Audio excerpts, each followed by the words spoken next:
Hello students, welcome to our channel Science Zone by Usha Chen. Today we will talk about a very important topic, that is light. We all know about the role of light in our life. Without light we can't see anything. About light you have learnt in our previous classes.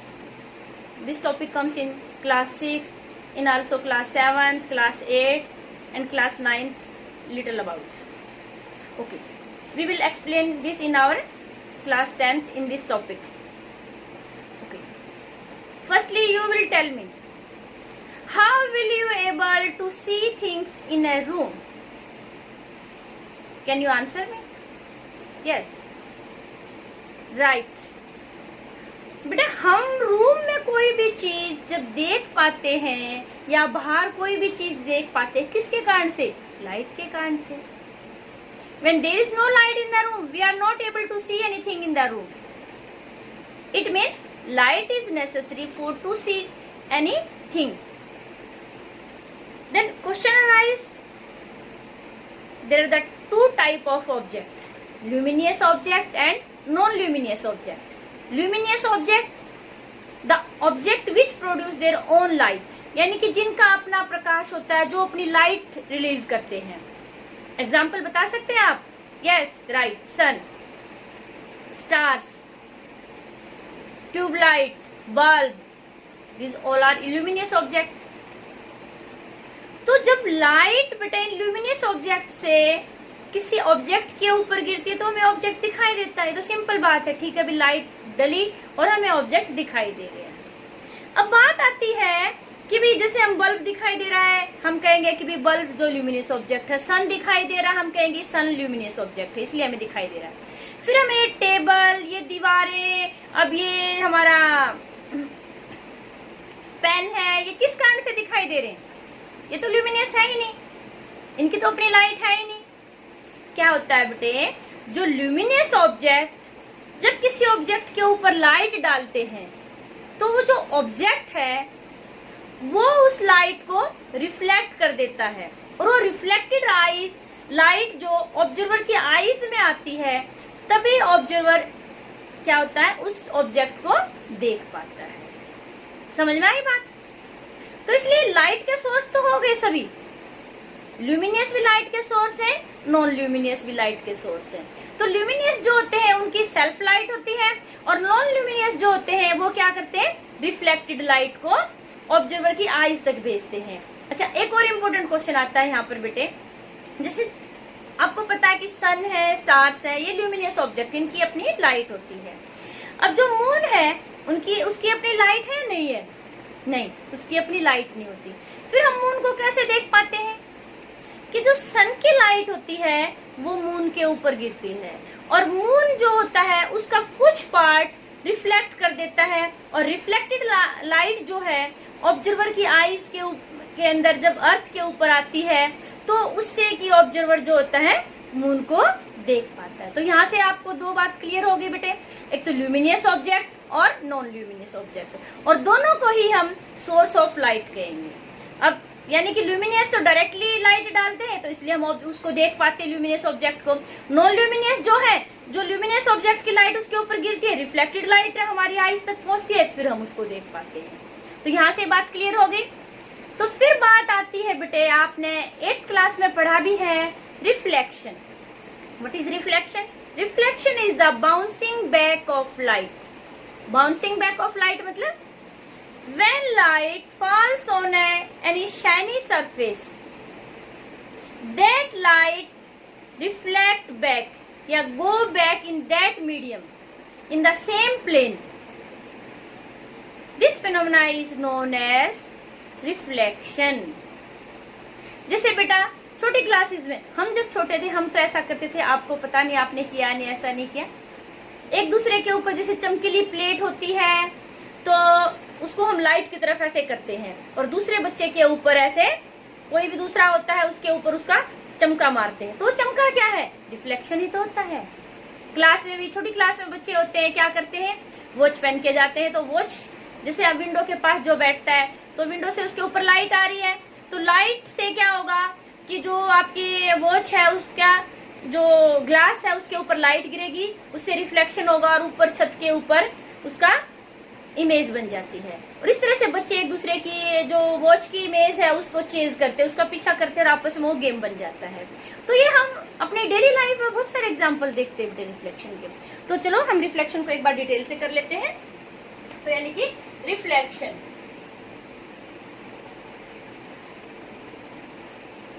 हमारा क्या हो गया बेटे कि भी ये हमने reflecting surface कर दिया कोई भी, जैसे हमने यहाँ पर ये क्या ले लिया, प्लेन मिरर, ठीक है। और ये हमने इसके ऊपर क्या डाला है, नॉर्मल। ये हमारा क्या हो गया, मिरर, और ये हमारा क्या है, नॉर्मल, परपेंडिकुलर। यानी जो लाइट रे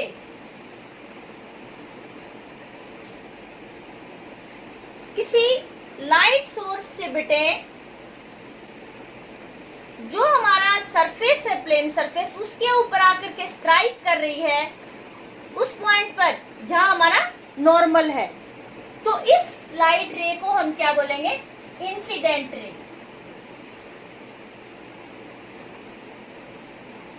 द रे which is incident on the surface of shiny surface at the point of contact of a normal. This is called incident ray. And the angle between incident ray and the normal is called angle of incidence, यानी कि angle I. After reflection, this incident ray go back in the same plane. And this ray is called reflected ray. This is which ray? This is a reflected ray because it comes after reflection. And the angle between the reflected ray and the normal is called angle of a reflection.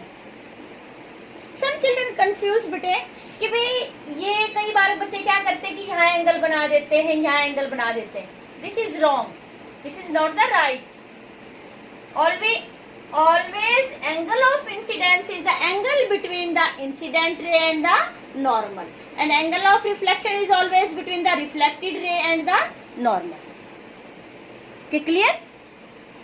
यानी कि reflection क्या हो गया कि light जो है जब किसी सरफेस से टकराती है और टकराने के बाद उसी प्लेन में वापस आ जाती है, तो उसको हम क्या कहते हैं, इस फिनोमेना को हम क्या कहते हैं, रिफ्लेक्शन। क्लियर बेटे? नेक्स्ट आता है लॉज ऑफ रिफ्लेक्शन।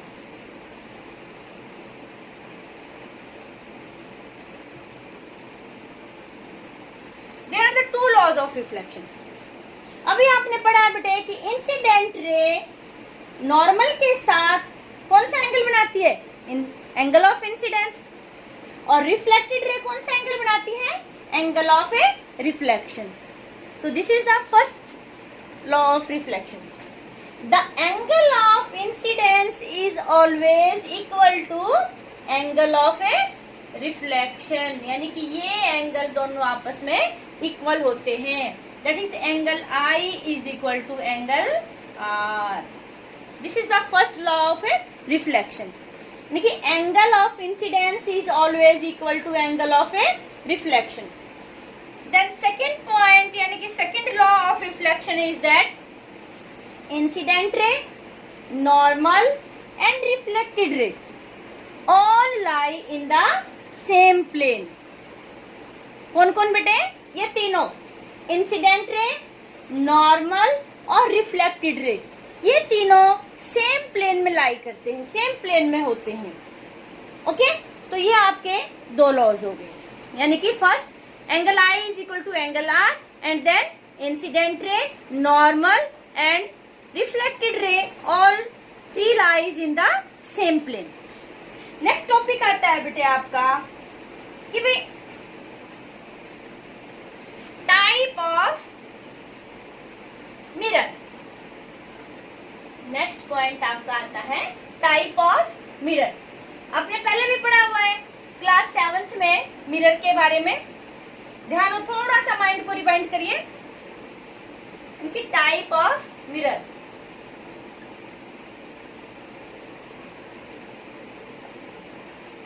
हमारे दो तरह के थे बेटे इसमें। फर्स्ट आपका आता प्लेन मिरर और दूसरा है कर्व्ड मिरर, यानी कि स्फेरिकल मिरर।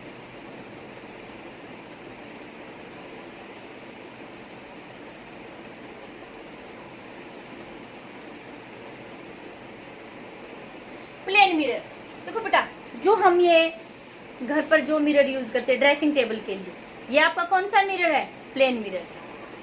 सबने देखा हुआ है। उससे पहले एक बात और आती है, मिरर और लेंस, ये दोनों सेम चीज है, कुछ डिफरेंस होता है? यस, डिफरेंस होता है। मिरर तो बेटा जो आप ड्रेसिंग टेबल में यूज करते हैं, यानी कि उसका एक सरफेस पॉलिश होता है और एक में हम दिखते हैं।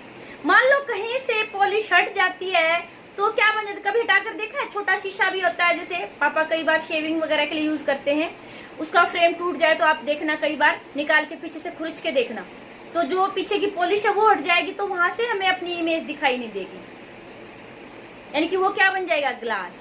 जो अनपॉलिश्ड है, जिसके दोनों सरफेस, तो उसको क्या बोलेंगे? ग्लास। और जिस ग्लास का एक सरफेस पॉलिश हो जाए तो उसको हम बोलेंगे मिरर। तो अब मिरर की भी फिर दो टाइप थी, प्लेन मिरर और कर्व्ड मिरर। प्लेन मिरर यानी कि जो हम घर में यूज करते हैं, ड्रेसिंग टेबल वाला, जो शेविंग के लिए यूज करते हैं, सब प्लेन मिरर है। आपने 7th क्लास में पढ़ा था कि बी characteristics formed by the plane mirror, जो इमेज की कैरेक्टरिस्टिक बताने जो प्लेन मिरर फॉर्म करता है, तो उसकी क्या क्या कैरेक्टरिस्टिक्स होगी आप खुद भी रियलाइज कर सकते हैं। शीशे के बेटा जितने आप पास जाते हैं, आपकी जो इमेज है वो भी नजदीक आ जाती है, ऐसे ही। और जब आप दूर जाते हैं तो आपकी इमेज भी पीछे चली जाती है। तो यानी कि फर्स्ट पॉइंट क्या हो गया?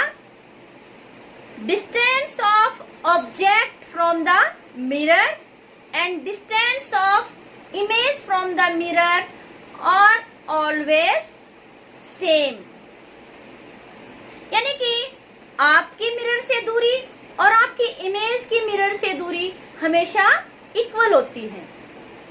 आप पीछे आएंगे तो आपकी इमेज भी पीछे चली जाएगी, आप आगे बढ़ते हैं तो आपकी इमेज भी मिरर की तरफ आगे आएगी। First point clear.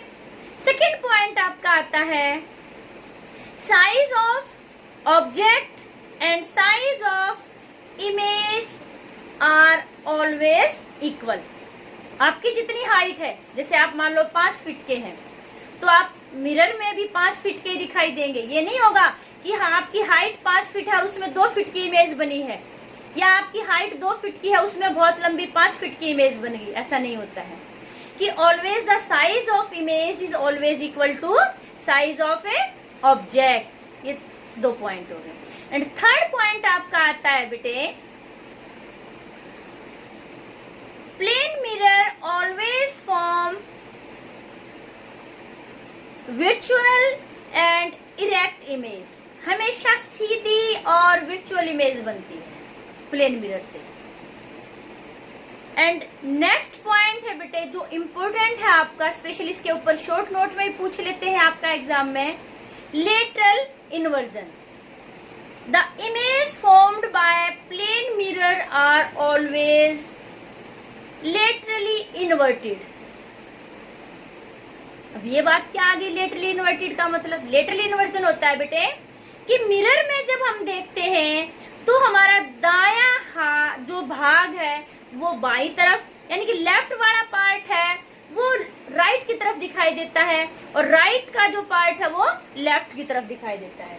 अब जैसे में जब बनाते हैं, तो जैसे भी मिरर रखा है हमारा, सपोज करो हमने लेटर L लिखा, तो हमारी जो मिरर इमेज बनेगी बेटे वो क्या दिखाई देगी? ऐसे दिखाई देगी। ये हमारा राइट का पार्ट है, ये हमारा लेफ्ट का पार्ट है। अब जो हमारा पार्ट राइट में था वो यहाँ कहाँ आ गया? लेफ्ट में आ गया। ऐसे ही हमने अल्फाबेट जो B लिखा, तो मिरर इमेज जो क्या बनेगी? इसकी उल्टी बनेगी। तो इसको बोलते हैं लेटरल इन्वर्जन।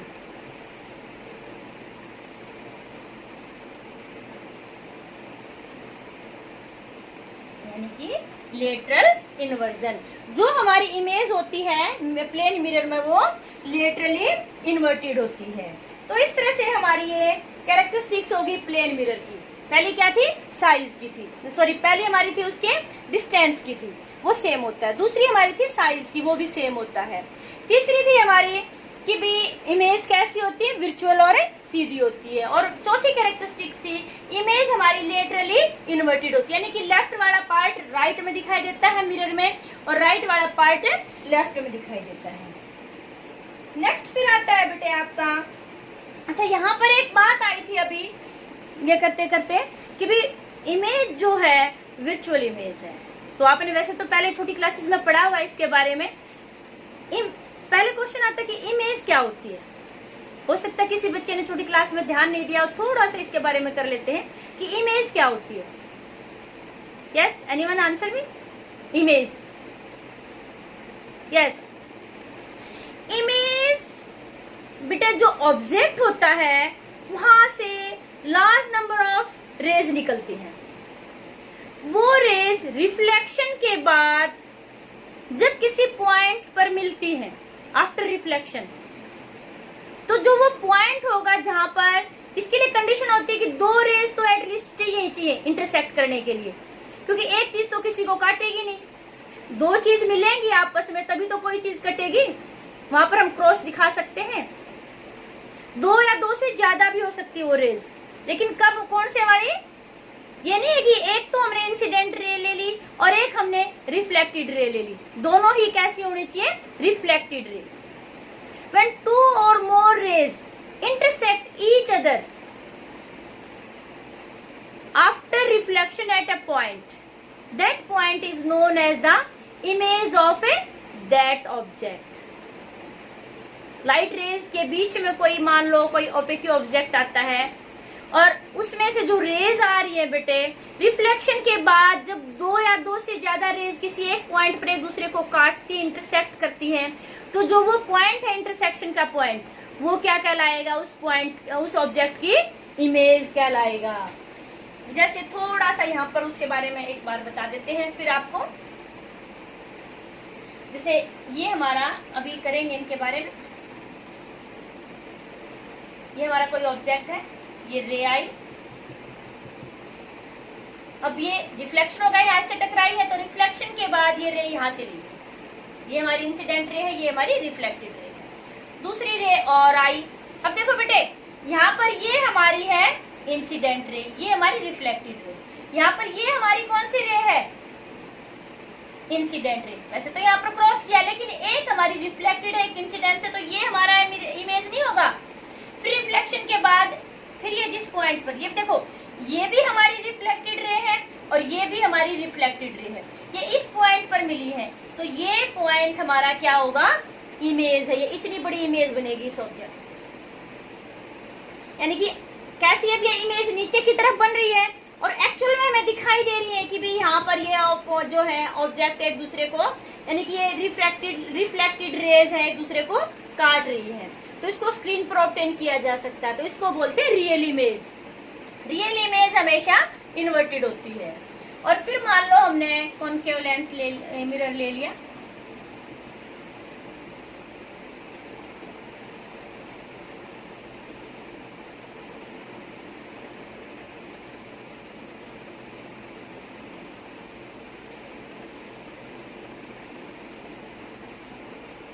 अब देखो बेटे यहाँ तो ये आगे तो जब मिलने से रही एक दूसरे से कहीं भी, ये हमारी इंसिडेंट रे है, ये हमारी रिफ्लेक्टेड रे है, क्योंकि इसमें से पार नहीं जाएंगी, शीशे में से टकरा के वापस जाती है।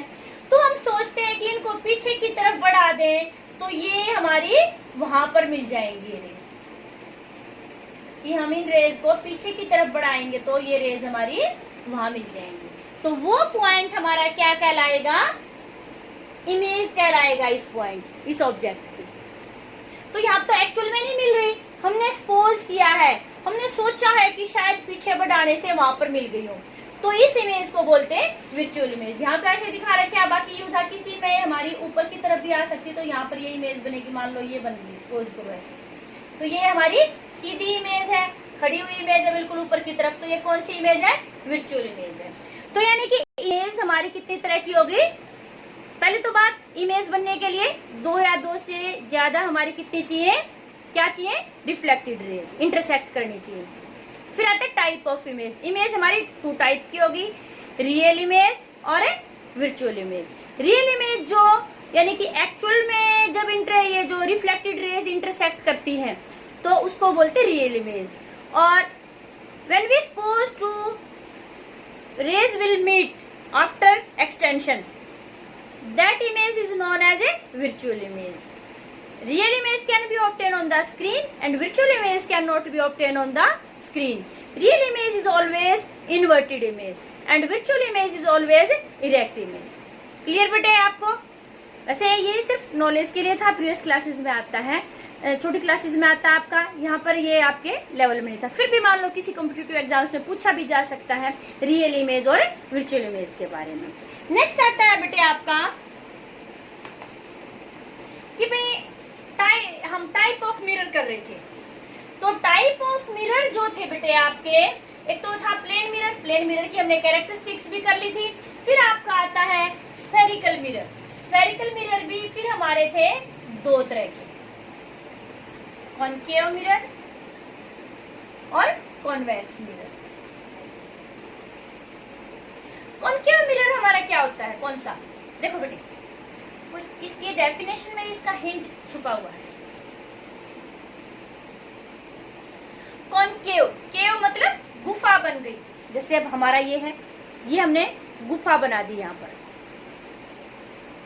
अंदर की तरफ दसा हुआ है, ठीक है, तो वो हमारा हो गया कॉनकेव मिरर। एक सरफेस हमें पॉलिश दिखाना है, ये हमारा हो गया पॉलिश सरफेस, तो ये हमारा रिफ्लेक्टिंग सरफेस हो गया इधर कॉनकेव। और कॉन्वेक्स मिरर इससे उल्टे वाला जो हो गया, जो ऊपर की तरफ उठा हुआ है, वर्टेक्स जिसका ऐसे दिखाई दे रहा उभरा हुआ, जो ठीक है। जो कॉनकेव मिरर होता है बेटे, उसका जो सेंटर जो होता है वो थिन होता है और उसके जो पेरिफेरी है, आउटर जो किनारे होते हैं वो थिक होते हैं, यानी कि सेंटर पतला और जो किनारे होते हैं वो मोटे होते हैं। और कॉन्वेक्स मिरर इसका उल्टा, सेंटर में से मोटा होता है और किनारे उसके पतले होते हैं, ठीक है। आपने लैब में देखे भी होंगे ये जो आपके मिरर हैं। फिर आगे आते हैं कुछ डेफिनेशंस इनसे रिलेटेड, वो हम आपको नेक्स्ट वीडियो में बताएंगे। तो इस चैप्टर को अच्छे से समझने के लिए आपको टर्म्स अच्छे से समझ में आनी चाहिए, तभी आपको आगे का पार्ट समझ में आएगा। फिर भी आपको कोई भी पॉइंट है जहाँ पर आपको डाउट लगती है बेटे, तो कमेंट करके आप उसके बारे में पूछ सकते हैं, आपके सारे डाउट्स क्लियर किए जाएंगे। और आपको ये वीडियो अच्छी लगी हो तो इसको शेयर करना, लाइक करना और चैनल को सब्सक्राइब जरूर करना, जिससे कि आपको आगे आने वाली वीडियो की नोटिफिकेशन मिल सके। थैंक्स।